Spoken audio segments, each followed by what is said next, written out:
Hello friends, welcome to my channel. কেমন আছেন সবাই? আশা করি ভালো আছেন। আজকে আমি আপনাদের সাথে শেয়ার করব আটার কালোজাম মিষ্টি। আজকে আমার এই রেসিপি ফলো করে বাসায় বানিয়ে নিতে পারবেন একদম হুবহু দোকানের মতো কালোজাম মিষ্টি। মাত্র হাফ কাপ আটা ব্যবহার করে আমি এতগুলো কালোজাম মিষ্টি বানিয়ে নিয়েছি। আজকের কালোজাম মিষ্টি তৈরিতে না আমি ঘি ব্যবহার করব, না ছানা ব্যবহার করব, না কোনো মাওয়া ব্যবহার করব।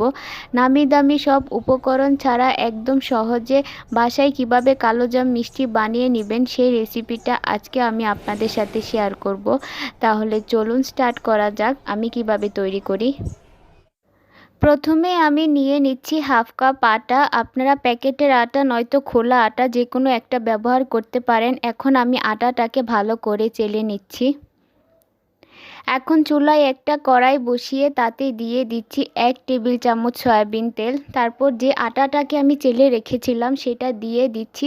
এখন চুলার জালটাকে রোতে রেখে আমি আটা আর তেলটাকে কিছুক্ষণ সময় ধরে ভেজে নেব। এই ধরেন 2 মিনিটের মতো।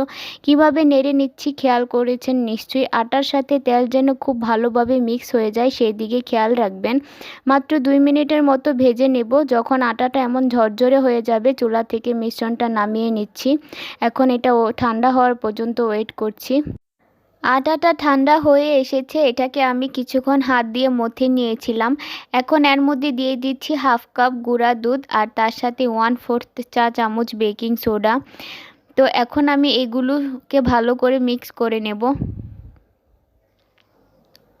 এখানে আমি নিয়েছি লিকুইড দুধ, এটা জাল করে ঠান্ডা করে রাখা দুধ। এখন আমি একটু একটু করে দুধ দিব আর আটার মিশ্রণটাকে মেখে নেব। একটা ডোয়ের মতো তৈরি করে নেব। আমি একেবারে দুধটা দিব না, একটু একটু করে দিব আর মেখে নেব। এই পর্যায়ে দিয়ে দিচ্ছি আমি সামান্য রেড ফুড কালার।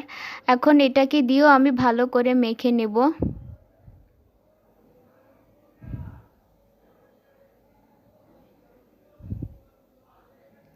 দিয়ে দিচ্ছি সামান্য এলাচের গুঁড়া ফ্লেভারের জন্য। আপনারা চাইলে এখানে সামান্য ভ্যানিলা ফ্লেভারও দিতে পারেন। তো ডোটা একটা স্টিকি ডো হবে। তো ডোটা মাখা হয়ে গিয়েছে। এখন আমি এটাকে ঢাকনা দিয়ে ঢেকে 10 মিনিটের জন্য সাইডে রেখে দেব। তো 10 মিনিট পর চলে আসলাম। আমার ডোটা একদম রেডি মিষ্টির শেপ দেওয়ার জন্য। এখন ছোট ছোট বল করে ভাগ করে নেব। এখন একটা বল নিয়ে তাতে কিছু সময় ধরে ডলে নিব। তারপর কালোজাম মিষ্টি শেপ দিয়ে দেব। প্রথমে এইভাবে গোল করে নেব, তারপর আমি লম্বাটে একটা শেপ দিয়ে দিচ্ছি আর কি, যেমনটা কালোজাম মিষ্টিতে হয়। সবগুলো মিষ্টি আমি এভাবে বানিয়ে নিব। তো মিষ্টিগুলো আমার বানানো হয়ে গিয়েছে। এখন চুলায় একটি কড়াই বসিয়ে তাতে দিয়ে দিচ্ছি সয়াবিন তেল। তেলটা হালকা কুসুম গরম হয়ে এসেছে। এখন আমি এক এক করে মিষ্টিগুলো দিয়ে দিচ্ছি। মিষ্টিগুলো দেওয়ার পর মিষ্টি থেকে হালকা বাবুল ক্রিয়েট হচ্ছে, দেখতে পাচ্ছেন। একদম হালকা গরম তেলের মধ্যে মিষ্টিগুলো দিয়ে দিতে হবে। কিছুক্ষণের মধ্যেই দেখতে পারবেন মিষ্টিগুলো ফুলে তেলের উপরে ভেসে উঠেছে। এই রকম একটা চামচের সাহায্যে নাড়িয়ে চাড়িয়ে মিষ্টিগুলোকে ভেজে নিতে হবে, তাহলে চারপাশ থেকে সমান কালার আসবে। চুলার আঁচটাকে লো টু মিডিয়ামে রেখে মিষ্টিগুলোকে আমি ভেজে নেব। মিষ্টিগুলো ভেজে নিতে আমার 8 থেকে 10 মিনিট সময় লেগেছে। মিষ্টিগুলো আমার ভাজা হয়ে গিয়েছে। এখন আমি মিষ্টিগুলোকে উঠিয়ে নিচ্ছি।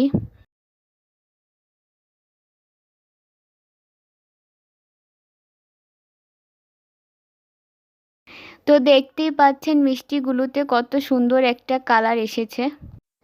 এখন আমি শিরাটা তৈরি করে নেব। আটার মিষ্টির ক্ষেত্রে শিরাটা সবসময় পরে তৈরি করতে হয়, তাহলে বেস্ট রেজাল্ট পাওয়া যায়। কড়াইতে আমি 1 কাপ চিনি আর 2 কাপ জল দিয়ে দিচ্ছি, তার সাথে 2টা এলাচকে ফাটিয়ে দিচ্ছি। শিরাটা ফুটে ওঠা পর্যন্ত ওয়েট করছি। তো শিরাটা ফুটে ওঠার পর আমি 1 মিনিট শিরাটাকে জাল করে নিয়েছি আর মিষ্টিগুলো এখন হালকা কুসুম গরম আছে। এখন মিষ্টিগুলোকে ফুটে ওঠা শিরার মধ্যে আমি দিয়ে দিচ্ছি। শিরা হতে হবে ফুটন্ত গরম আর মিষ্টিগুলো হতে হবে হালকা গরম। এখন ঢাকনা দিয়ে মিষ্টিগুলোকে জাল করে নেব 2 মিনিট। 2 মিনিট হয়ে এসেছে, ঢাকনাটা উঠিয়ে এখন আমি মিষ্টিগুলোকে জাল করে নেব 3 মিনিট। মোট আমি 5 মিনিট মিষ্টিগুলোকে জাল করে নেব। তো হয়ে গেছে জাল করা, এখন চুলার জালটাকে অফ করে দিচ্ছি। এখন যেটা করব, ঢাকনা দিয়ে ঢেকে ঘড়ি ধরে ওয়েট করব 1 ঘন্টা। তো 1 ঘন্টা পর চলে আসলাম আর ঢাকনাটা উঠিয়ে নিলাম। দেখতে পাচ্ছেন মিষ্টিগুলো কি ছিল আর কি হয়ে গেল, এক একটা মিষ্টি রস খেয়ে ডাবল হয়ে গেছে। আমি আপনাদের একটা মিষ্টি কেটে দেখাচ্ছি ভিতর থেকে কতটা জুসি অ্যান্ড সফট, চাপ দিলেই রস বেরিয়ে যাচ্ছে। তো আমার আজকের এই আটার কালোজাম মিষ্টিটা আপনাদের কেমন লেগেছে অবশ্যই কমেন্ট বক্সে জানাবেন।